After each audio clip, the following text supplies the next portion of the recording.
On September 1st, the Octagon returns to Las Vegas for UFC 151. John Bones Jones takes on Dan Henderson for the light heavyweight championship of the world. Earlier tonight, we had a chance to catch up with the champ on Skype, and I asked him where Hendo ranks among his previous opponents. Oh, man, Dan Henderson's right up there. I think he ranks just as high as anybody I fought in 2011. You know, he's a champion of every other organization in the world. He beat Fedor and Shogun last year. He's someone not to be taken lightly. Here's a guy also obviously a great wrestler. He has that great overhand right. Give me the one or two problems that he presents the most to your game. You know, I'm not going to really call any of his gifts problems. They're more like, you know, challenges to rise up to, things to be excited by. You know, obviously he has good overhand right, you know, good left hook, strong wrestling. So, you know, nothing I haven't seen before. What are you doing differently in your training for this fight that you hadn't done in the past? The biggest thing I've been doing differently is just learning how to put people down, you know. We're realizing by watching my own fights, my coaching staff and I, that, you know, I am becoming a pretty good kickboxer, but I'm not dropping anybody, you know. So we're working on just the foundation, you know, using your legs, but working on power. You never know, man. Everyone's talking about Dan Henderson's knockout power. You might just see one-punch knockout for me this time. Hey, John Jones, Frank Mir here. Frank. Obviously, you know, everything's been going so fast for you, skyrocket up to where you are right now in the sport, pretty much, you know, at the top.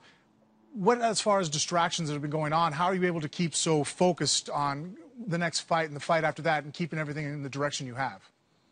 You know, I really don't feel like there's been too much distractions going on. You know, life is life, and you know, I've been living a pretty fast-paced life for the last 5 years. So I feel like I've had more high-pressure fights and more high-pressure situations in my life.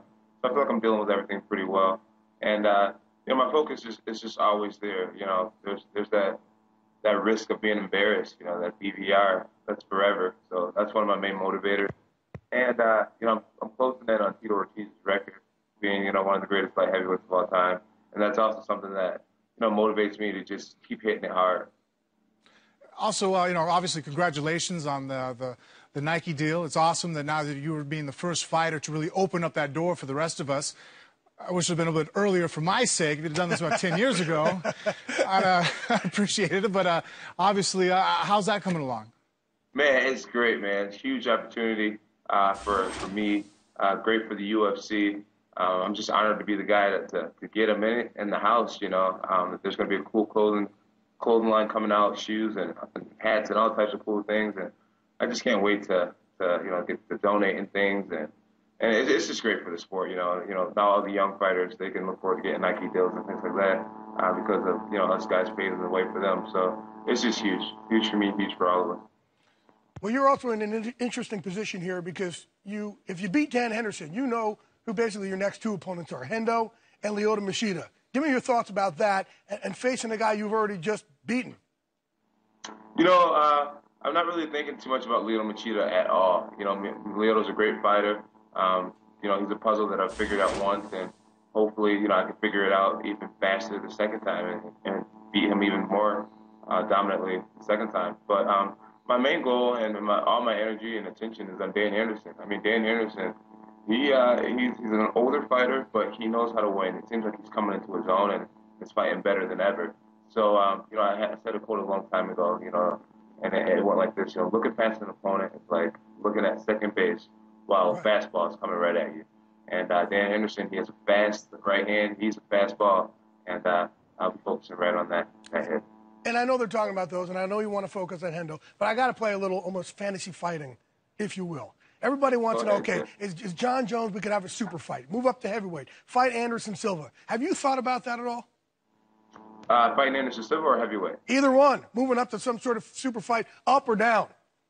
Yeah, you know, I've put thought into it, and, you know, like I said, not to be cliche, Dan Henderson is my main priority and focus. But, you know, I have a lot of years left of fighting, and going up to heavyweight is something I like to do maybe in the next 2 or 3 years, you know, 2013, 2014, you know, that'd be cool. UFC Tonight, Tuesdays at 10 p.m. Eastern, 7 Pacific, only on Fuel TV.